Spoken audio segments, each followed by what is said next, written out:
ಆದರೆ ಈಗ ನಾನು ಯಾರನ್ನೂ ದೂರಲಿಕ್ಕೆ ಹೋಗೋದಿಲ್ಲ. ಇವತ್ತು ಇಷ್ಟೆಲ್ಲ ಅಪಪ್ರಚಾರಗಳ ನಡುವೆನೂ ನರೇಂದ್ರ ಮೋದಿಯವರ ನಾಯಕತ್ವದಲ್ಲಿ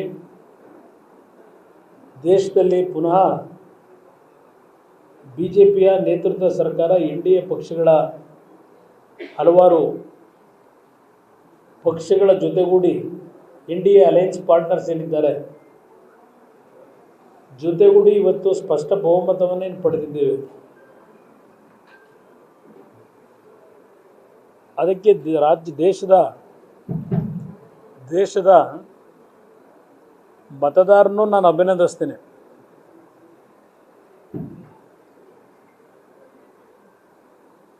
ಮುಂದಿನ ದಿನಗಳು ಬಹುಶಃ ನೋಡಿದ್ದೇನಾಯಿತು, ಮುಂದಿನ ದಿನಗಳು ಬಹುಶಃ ಒಂದು ರೀತಿಯ ಸವಾಲಿನ ದಿನಗಳಿದೆ ಅಂತಕ್ಕಂಥದ್ದು ನನ್ನ ಅಭಿಪ್ರಾಯ. ಇವತ್ತು ಸ್ವಲ್ಪ ಹೆಚ್ಚಿನ ಸಂಖ್ಯೆಯನ್ನು ಹೊಂದಿರತಕ್ಕಂಥ ವಿರೋಧ ಪಕ್ಷದ ಸಂಖ್ಯೆಯು ಇವತ್ತೇನು ಜಾಸ್ತಿ ಇರತಕ್ಕಂಥದ್ದೇನಿದೆ, ಸಂಖ್ಯಾಬಲದಲ್ಲಿ ಒಂದೊಂದು ಹೆಜ್ಜೆಯನ್ನು ಇಡಬೇಕಾದರೂ ಇವತ್ತು ಅತ್ಯಂತ ಜಾಗರೂಕತೆಯಿಂದ ಕೆಲಸವನ್ನು ನಿರ್ವಹಣೆ ಮಾಡ್ತಕ್ಕಂಥ ಒಂದು ವಾತಾವರಣ ಸೃಷ್ಟಿಯಾಗಿದೆ. ಕರ್ನಾಟಕದಲ್ಲಿ ಬಂದಿರತಕ್ಕಂಥ ಈಗಿನ ಒಂದು ಫಲಿತಾಂಶ ಏನಿದೆ, ನನ್ನ ನಿರೀಕ್ಷೆಗಳು ಸುಮಾರು 25-26 ಸ್ಥಾನಗಳು JDS ಮತ್ತು BJP ಅಭ್ಯರ್ಥಿಗಳು ಗೆಲ್ತಕ್ಕಂಥ ಅವಕಾಶಗಳು ಸ್ವಲ್ಪ ನಮ್ಮ ಒಂದು ಓವರ್ ಕಾನ್ಫಿಡೆನ್ಸ್ ಅಂತಕ್ಕಂಥದ್ದು ನನ್ನ ಅಭಿಪ್ರಾಯ. ನಾವು ನಮ್ಮ ಕೆಲಸವನ್ನು ನಿರ್ವಹಣೆ ಮಾಡಬೇಕಾದ್ರೆ ಸಂಪೂರ್ಣವಾಗಿ ನರೇಂದ್ರ ಮೋದಿಯವರ ವರ್ಚಸ್ಸಿನ ಮೇಲೆ ನಾವು ಚುನಾವಣೆಯಲ್ಲಿ ಗೆಲುವನ್ನು ಸಾಧಿಸ್ತೀವಿ ಅಂತಕ್ಕಂಥ ಒಂದು ಅತಿಯಾದಂಥ ಒಂದು ವಾತಾವರಣವನ್ನು ಚುನಾವಣೆಯಲ್ಲಿ ನಾವೇನು ಕಾಣತಕ್ಕಂಥದ್ದನ್ನು ಹಿನ್ನೆಲೆಯಲ್ಲಿ ಕೆಲಸದಲ್ಲಿ ಸ್ವಲ್ಪ ಮೈ ಮರೆತವೇನೋ ಅಂತಕ್ಕಂಥದ್ದು ನನ್ನ ಅಭಿಪ್ರಾಯ. ಇಲ್ಲದೇ ಇದ್ದಿದ್ದರೆ ಇವತ್ತು ಸಹ ರಾಜ್ಯದಲ್ಲಿ 25-26 ಸ್ಥಾನ ಗೆಲ್ತಕ್ಕಂಥ ಅವಕಾಶಗಳಿತ್ತು. ಒಂದು ಹಳೆಯ ಕರ್ನಾಟಕದಲ್ಲಿ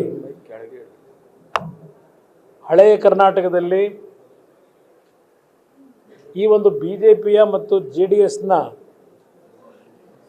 ಮೈತ್ರಿಯನ್ನು ಸಂಪೂರ್ಣವಾಗಿ ಜನತೆ ಬೆಂಬಲಿಸಿದ್ದಾರೆ ಅಂತಕ್ಕಂಥದ್ದು ನನ್ನ ಅಭಿಪ್ರಾಯ. ಮತದಾರರು ಹಳೆ ಕರ್ನಾಟಕದಲ್ಲಿ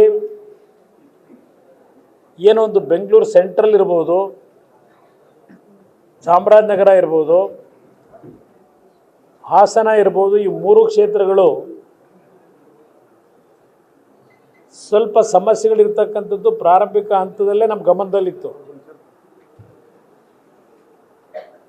ನಾನು ಕೆಲವು ನಾಯಕರ ಜೊತೆಯಲ್ಲಿ ಇದೆಲ್ಲವನ್ನು ಸರಿಪಡಿಸಬೇಕು ಅಂತಕ್ಕಂಥದ್ದು ಹಲವಾರು ಬಾರಿ ಚರ್ಚೆ ಮಾಡಿದ್ರು.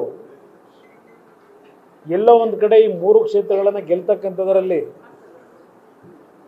ನಮ್ಮಗಳ ಒಂದು ತೀರ್ಮಾನಗಳೇ ಇವತ್ತು ಈ 3 ಕ್ಷೇತ್ರಗಳಲ್ಲಿ ನಾವು ಸೋಲಿಕ್ಕೆ ಕಾರಣ ಇದೆ. ಬಹುಶಃ ಈ 3 ಕ್ಷೇತ್ರಗಳು ನಾವು ಗೆದ್ದಿರೋ 14 ನಾನೇನು ಪ್ರಾರಂಭಿಕ ಹಂತದಲ್ಲಿ ನನ್ನ ಒಂದು ನಿರೀಕ್ಷೆ ಇತ್ತು. ಮೊದಲನೇ ಹಂತದಲ್ಲಿ 14ಕ್ಕೆ 14 ಸ್ಥಾನವು BJPಯ ಮತ್ತು JDSನ ಅಭ್ಯರ್ಥಿಗಳು ಗೆಲ್ತಾರೆ ಅಂತಕ್ಕಂಥ ನಂಬಿಕೆ ಇತ್ತು ನನಗೆ.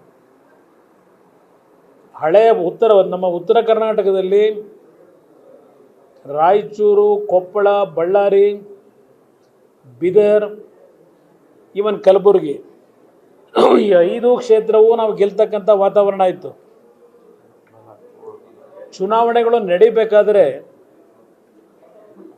ಕೆಲವು ಸಮಸ್ಯೆಗಳು ಆಯಿತು. ಹಣದ ಕೊರತೆ, ಅಲ್ಲಿಯ ಅಭ್ಯರ್ಥಿಗಳು ನರೇಂದ್ರ ಮೋದಿಯವರ ನೇತೃತ್ವದಲ್ಲಿ ಅವರ ವರ್ಚಸ್ಸಿನಲ್ಲಿ ನಾವೆಲ್ಲರೂ ಗೆಲ್ತೀವಿ ಅಂತಕ್ಕಂಥ ಒಂದು ಓವರ್ ಕಾನ್ಫಿಡೆನ್ಸ್ನಲ್ಲಿ ಮೈ ಮರೆತಂಥದ್ದು. ಇವತ್ತು ನರೇಂದ್ರ ಮೋದಿಯವರ ಶ್ರಮವನ್ನು ನಾವು ಗೆಲುವಿನತ್ತ ತೆಗೆದುಕೊಂಡು ಹೋಗ್ತಕ್ಕಂಥದ್ದಕ್ಕೆ ನಮ್ಮಿಂದ ಆದಂಥ ಕೆಲವು ಮಿಸ್ಟೇಕ್ಗಳಿದೆ. ನಾನು ಯಾರಿಗೂ ಇದಕ್ಕೆ ದೋಷ ಕೊಡಲಿಕ್ಕೆ ಹೋಗೋದಿಲ್ಲ.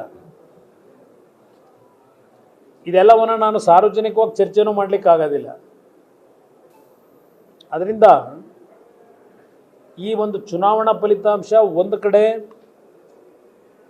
ಆಡಳಿತ ಪಕ್ಷದ ಇವತ್ತೇನು ರಾಜ್ಯದಲ್ಲಿದೆ ಕಾಂಗ್ರೆಸ್ನ ಆಡಳಿತ 20 ಸ್ಥಾನಗಳನ್ನು ಗೆಲ್ತೀವಿ ಅಂತ ಏನಿದ್ರು, ಜೊತೆಗೆ JDSನ ಸಂಪೂರ್ಣವಾಗಿ ಸರ್ವನಾಶ ಮಾಡ್ತೀವಿ ಅಂತ ಏನು ಹೇಳ್ತಾ ಇದ್ರು.